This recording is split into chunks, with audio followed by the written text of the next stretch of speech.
Hi, it's Paul, and today I'm an old man with an electric SUP pump, or paddleboard pump. In this case it's the OutdoorMaster Dolphin, and what's happened, OutdoorMaster have sent this to me and asked me to review it. A couple of things to say on that.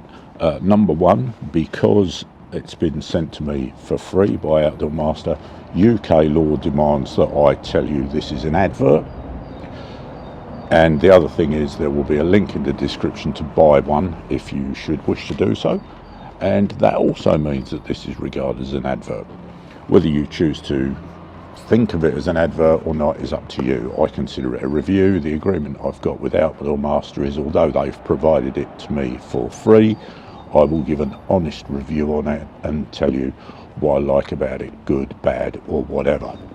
Haven't opened the box yet. I've just flipped the tag out and taken the tape off it. That's literally all I've done. I've no idea what's inside it. So let's stick it on the bench and let's have a look. Okay then, let's see what we've got. So, an instruction book. Because I'm a bloke, I shall just throw that away. There's a bunch of adapters, so you can adapt it to various different things, different paddleboard fittings, footballs, and any other everyday inflatable item that you might wish to blow up on your way around in your vehicle.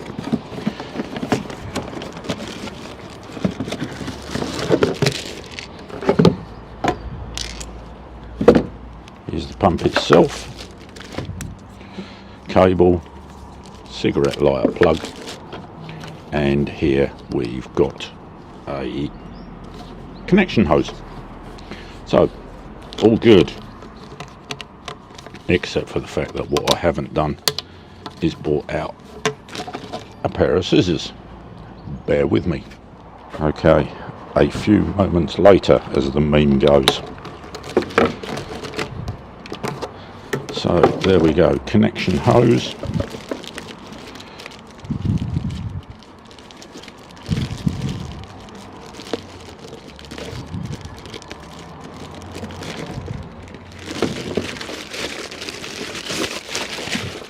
The pump itself. And the adapters. And the instruction book. Having said I'll throw the instruction book away, there is one thing I want to look at. And I don't know if you'll be able to see this, but one of the things it says here, warning, allow the pump to rest 10 minutes for cooling between every 15 minutes use. Now I need to check this against my other OutdoorMaster Shark pump, but you can pump 2 or 3 boards up on that and not have to stop to let it cool down. With this as a smaller pump, I think that's going to be the major difference. It pumps up to 20 psi. It pumps 40 litres a minute, and it's a 12 volt DC car supply. So there you have it. Let's go and plug it in and see what it does. Okay, all connected up, ready to go. A couple of things I'm going to do. I've got the camera set up here that hopefully is going to show you the PSI. So my paddleboard's a red paddle coat and it runs at 20 psi. If you've got one that runs at a lower psi and it's around about the same literage, which I will dig out of the spec, you can get a rough idea of how long it's going to take to pump up. So all good, recording now. I'm going to turn it on. I've already preset it to 20 bar. So obviously, as I put in the note, you can't see the pump, which you might find a bit boring. Also, this will go on 10 or 15 minutes, whatever. So I'm going to skip through some sections now and cut to the points where the board has reached given pressures that might be of use to you. And I'll see you then.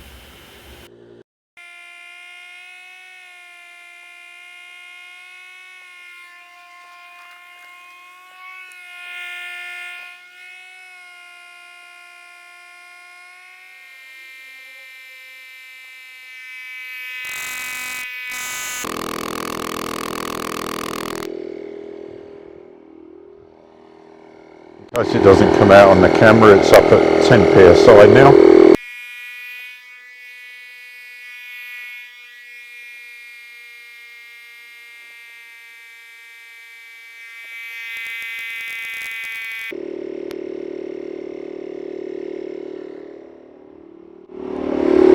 that's 13 psi.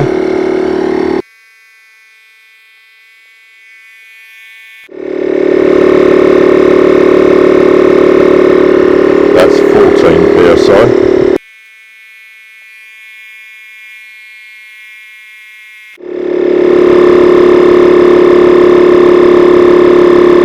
That's a 15 psi. For those of you people that run at 15 psi on your paddleboards, you're there.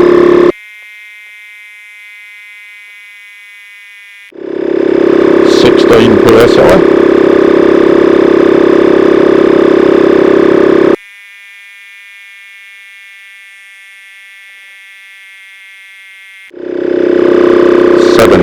PSI.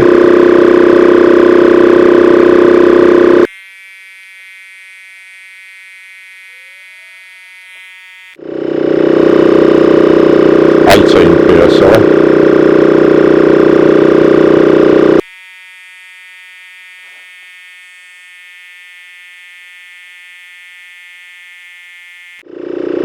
19 PSI. 20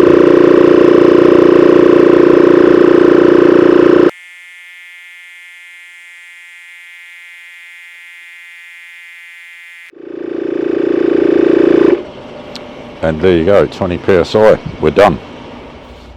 So then, OutdoorMaster Dolphin, what do I think of it? Well, first of all, let me just quickly run you through the explanation of how it works, because I haven't done that yet. Obviously, the actual hookup of it is fairly simple. That plugs in your 12 volt or cigarette lighter socket in your car, van, truck, whatever you're running. It is 12 volt, not 24 volt, 12 volt only. This end goes onto your paddleboard inflation valve, and you press the buttons and away you go. So, explanation of the buttons. There's 4 buttons on it. You've got an on-off button.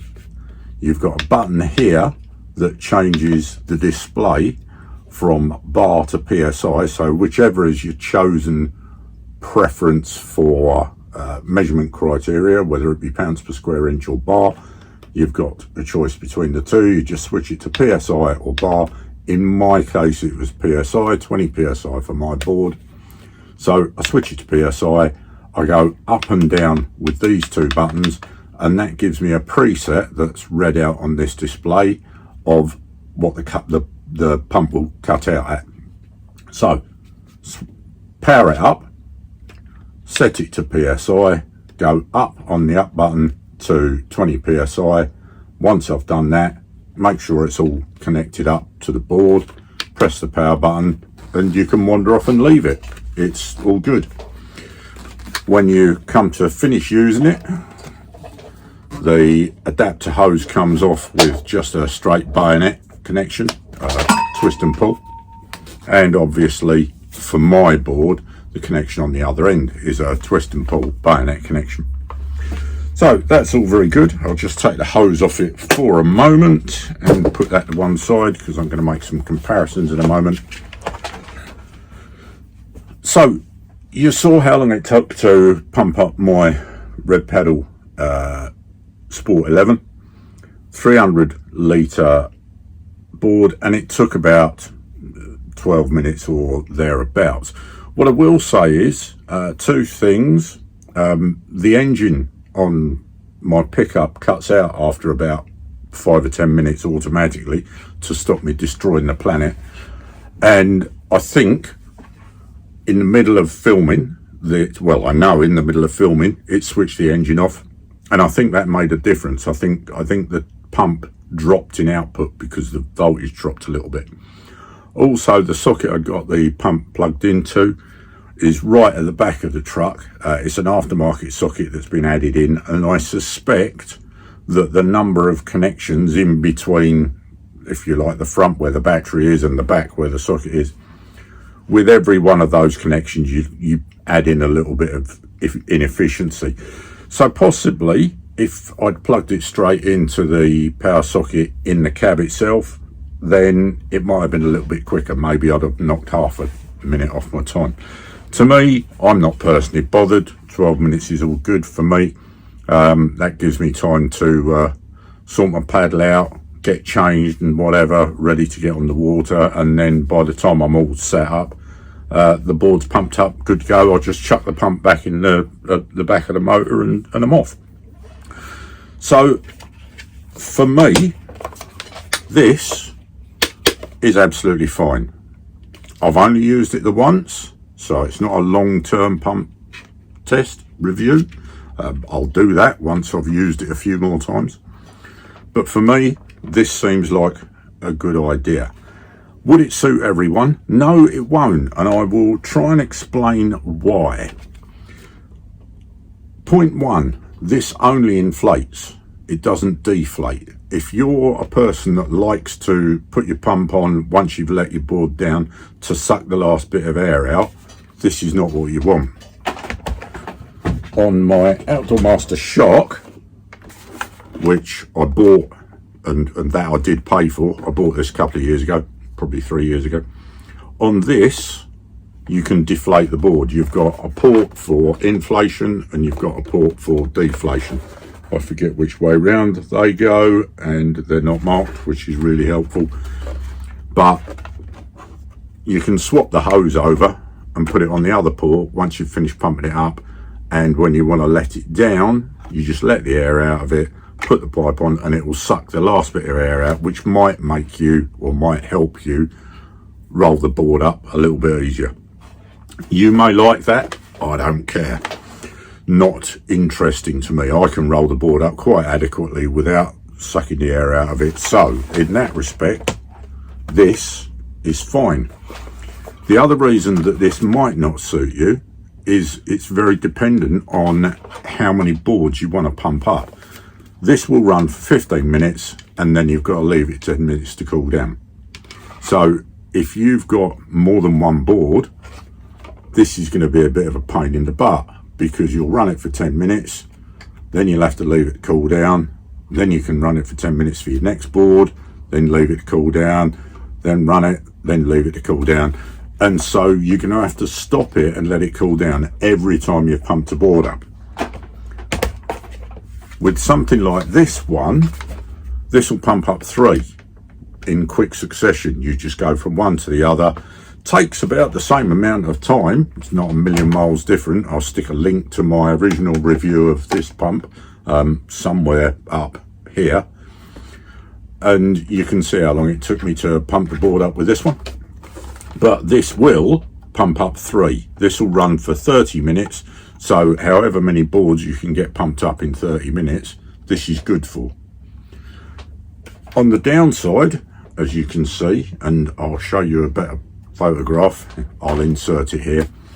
The Shark is a much bigger pump. The Dolphin is a nice little pump.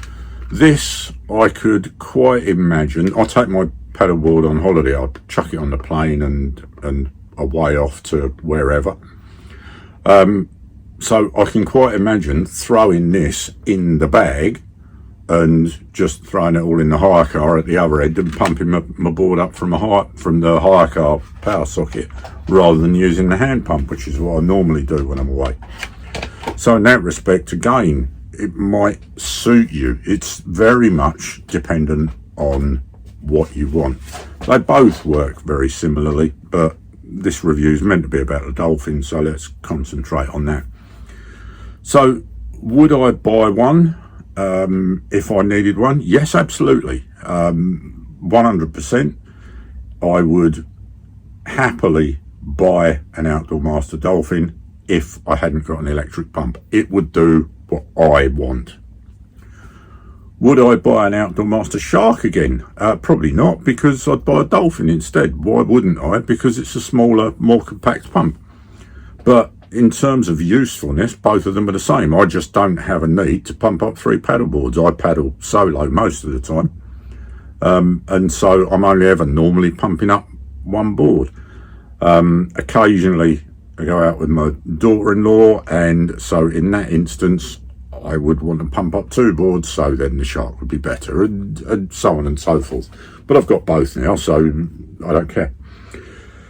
So at the end of the day, is it good? Yes, it is, absolutely.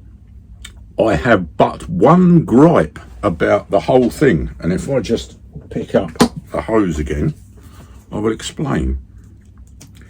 So, on the end of the connection hose is the adapter for the paddleboard, and this one is the one that suits my Red Paddle Co Sport. And with a bit of luck, you can just see through. If you look through the middle there, you can see two little spikes. When I got it, when it was delivered, those two spikes were a bar across the adapter. I'll stick a picture in here because I took a photograph of it, and that causes a bit of a problem. When you put it into the paddleboard valve, it presses down on the release mechanism of the paddleboard valve and holds it in the down position. In the instance of my paddleboard, it actually locked it in the down position. So the first time I actually used it, as soon as it finished pumping and I disconnected it, it let all the air straight out, which is kind of not really what you're looking for. And it's not like it only lets a bit of air out, it let as much air out as it took me to realise, oh, it's letting all the air out, bother my luck, that's not very good. So released the valve, put it in again, oh yeah, it's locked it down again, and it locked it in the release function every time I put it in. Had a look at it, figured out it was this little bar in between here, so I took a craft knife to it and cut it out the middle, and it works fine now. But that is literally the only gripe I've got about it. I'm puzzled as to why that was there. I could believe that it might be some clever engineer's approach to trying to reduce the resistance to the air going into the board. Oh, if we hold the valve down, that would be very clever because the resistance will be reduced pumping into the board, and the pump will work easier and maybe quicker. But it doesn't seem to struggle without the valve being held down. So I don't know. I find no mention about it in the manual. I will email OutdoorMaster because I'll let them know once I've completed this video, and I'll ask them the question, what's it for, and see if I get an answer. And if I do get an answer, I'll stick a note and pin it in the description in the top comments. Like I say, small gripe, fixed it, just took a knife to it, and it's all perfectly good now. And that was it. So would I recommend you buy one? Your choice. If you want to buy one, as said earlier on, there's a link in the description. In fact, I'll put a link to OutdoorMaster's site, and you can buy either of them.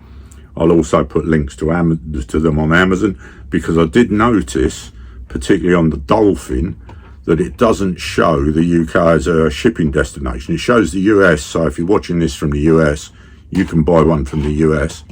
In the UK, it doesn't show UK as a shipping destination for the Dolphin pump. Not quite sure why. Again, I'll mention it to them in the email and see what they say. But I'll put you a link to the Amazon buy page for it as well. As I said in the first place, both of them are affiliate links, so I do get a very small consideration if you should buy through those links. But I don't do it for the money, I do it just because it's interesting. So if that's been of any use to you, great. If you've got any questions or comments, stick them in the comments below, or chuck them over on oldmanwith.com on the Ask Me a Question button. If you don't want to join YouTube to be able to comment and you still want to ask a question, that's a good way of doing it. Outside of that, if you want to do the usual like, subscribe and all that malarkey, do what you like, it's your choice. And thanks for your attention. Hope you enjoyed it. See you in the next one. Bye.